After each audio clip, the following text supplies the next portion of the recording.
नमस्कार, स्वागत है आपका दैनिक राजस्थान में। चलिए देखते हैं राजस्थान की 15 फटाफट बड़ी खबरों को। बीजेपी में टिकटों के लिए दावेदारों को करना होगा इंतजार। प्रदेश में भाजपा में दावेदारों को टिकट के लिए थोड़ा इंतजार करना पड़ेगा। भाजपा में अब परिवर्तन यात्राओं के बाद ही टिकट वितरण पर मशक्कत शुरू होगी। इसका कारण है ये कि बीजेपी के केंद्रीय नेताओं के साथ ही प्रदेश के प्रमुख नेता परिवर्तन यात्रा में व्यस्त रहेंगे। ऐसे में दावेदारों पर मंथन ही नहीं कर पाएंगे। वहीं दूसरी ओर मौजूदा सांसदों और विधायकों तथा चुनाव में खड़े होने वाले प्रत्याशियों को उनके क्षेत्र में ही रहकर परिवर्तन यात्राओं को सफल बनाने के निर्देश दिए गए हैं। जनजातीय समूहों की भागीदारी बढ़ाने पर जोर। भारत निर्वाचन आयोग ने सोमवार से राजधानी जयपुर में विशेष क्लस्टर कैंपों का आयोजन शुरू किया है। इसके अंतर्गत राजस्थान में विशेष योग्यजन, ट्रांसजेंडर, गोमंतु जातियों और सहारिया समेत कमजोर जनजातीय समूह के लोगों को मतदाताओं को सूची से जोड़ने के लिए कार्यक्रम आयोजित किए जाएंगे। कैंपों का उद्देश्य चुनाव प्रक्रिया इन समुदायों की घटती भागीदारी को गंभीरता से लेते हुए उनके लिए विशेष कार्यक्रम चलाकर चुनाव में उनकी भागीदारी सुनिश्चित करना है। जयपुर में तीसरे दिन भी हड़ताल पर एम्बुलेंस कर्मचारी। जयपुर में तीसरे दिन भी सरकारी एम्बुलेंस 108 और 104 के कर्मचारी हड़ताल पर थे, जिससे राज्य भर में एम्बुलेंस सेवा प्रभावित है।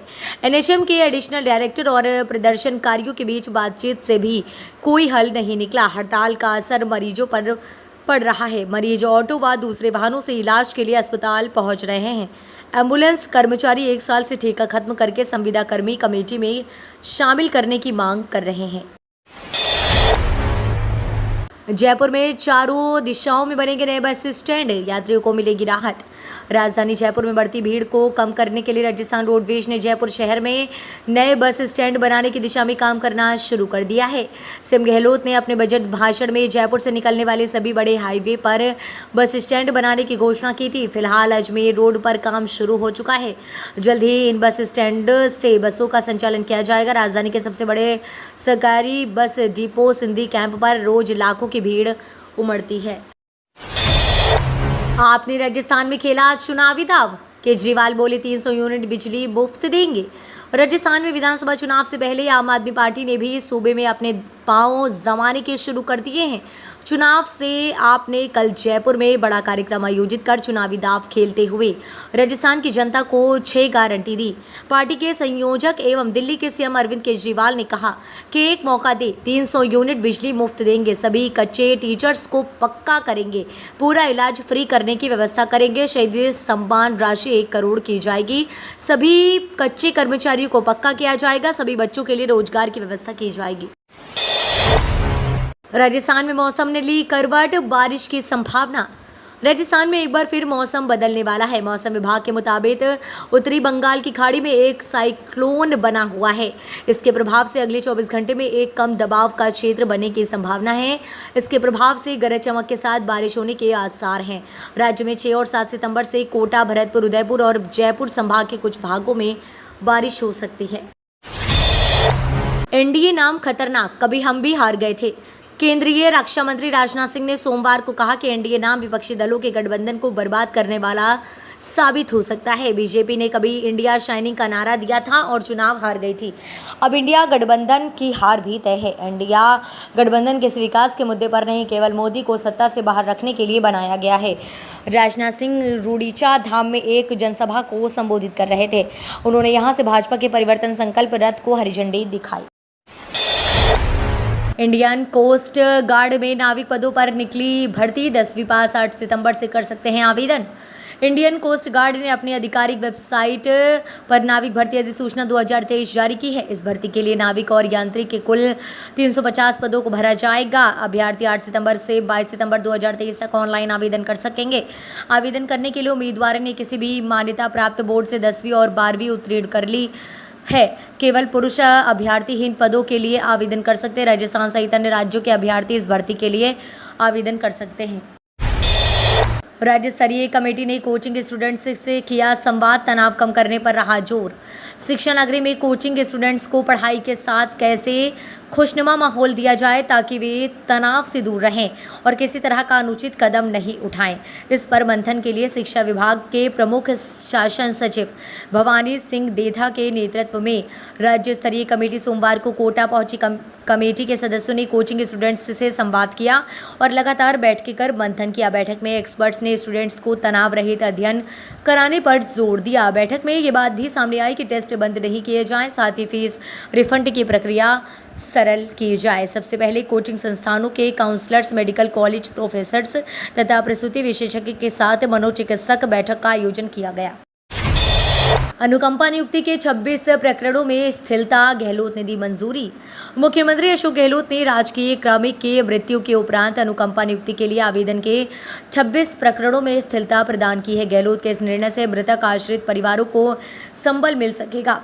गहलोत ने 23 प्रकरणों में आवेदन की विलंब अवधि में स्थिलन प्रदान करते हुए मृतक आश्रित परिवारों को राहत दी। इसी प्रकार 2 प्रकरणों में न्यूनतम आयु सीमा के साथ ही विलंब अवधि में स्थिलन प्रदान किया गया है, जबकि एक अन्य प्रकरण में अधि आयु सीमा तथा आवेदन प्रस्तुति करने के विलंब अवधि में स्थिलन दिया गया है।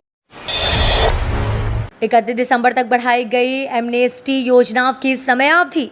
मुख्यमंत्री अशोक गहलोत ने 31 दिसंबर तक एमनेस्टी योजना की समयावधि बढ़ाने का ऐलान किया है। इन एमनेस्टी योजनाओं के अंतर्गत बकाया राशि के भुगतान पर ब्याज एवं शासित आदि में भारी छूट दी जा रही है। राजस्व बकायों के पुराने प्रकरणों के शीघ्र समाधान और हितधारकों को राहत देने के लिए एमनेस्टी योजना को समयावधि बढ़ाई गई है। अब 31 दिसंबर तक बकाया राशि जमा कराने पर ब्याज व पेनल्टी में छूट मिल रही है। फूड पॉइजनिंग से 30 गायों की मौत। रायपुर में फूड पॉइजनिंग से 30 गायों की मौत हो गई है और 100 गायें बीमार हो गई हैं। जिला प्रशासन ने गाय का 37,000 व बछड़े का 20,000 मुआवजा देने का ऐलान किया है। जानकारी के मुताबिक हाल ही में रायपुर में राजीव युवा मितान सम्मेलन का आयोजन हुआ था। इसमें कांग्रेस नेता राहुल गांधी भी शामिल हुए थे। कार्यक्रम खत्म होने के बाद बचे हुए खाने को फेंक दिया गया था, जिसे खाने से 30 गायों की मौत हो गई। यूपीआई के जरिए डिजिटल करेंसी में लेन देन शुरू। देश में यूपीआई के जरिए डिजिटल करेंसी में लेन देन की शुरुआत हो गई है। स्टेट बैंक ऑफ इंडिया ने ये पहल शुरू की है। सबसे ज़्यादा ग्राहक होने के नाते इसे सबसे पहले एसबीआई में शुरू किया गया है। इससे डिजिटल रुपए के इस्तेमाल को बढ़ावा मिलने की उम्मीद है। पहले इसे आरबीआई में शुरू किया गया था। इस पहल में साथ आने वाले बैंकों में एसबीआई भी शामिल था। एसबीआई ने कहा कि इस सर्विस का लाभ ई-रुपए बाय एसबीआई ऐप के जरिए उठा सकते हैं। 9 साल में पीएम मोदी ने एक भी दिन नहीं ली छुट्टी। एक आरटीआई के जवाब में पीएमओ ने जवाब देते हुए बताया कि पीएम मोदी ने अपने 9 साल के कार्यकाल में अब तक एक भी दिन की छुट्टी नहीं ली है।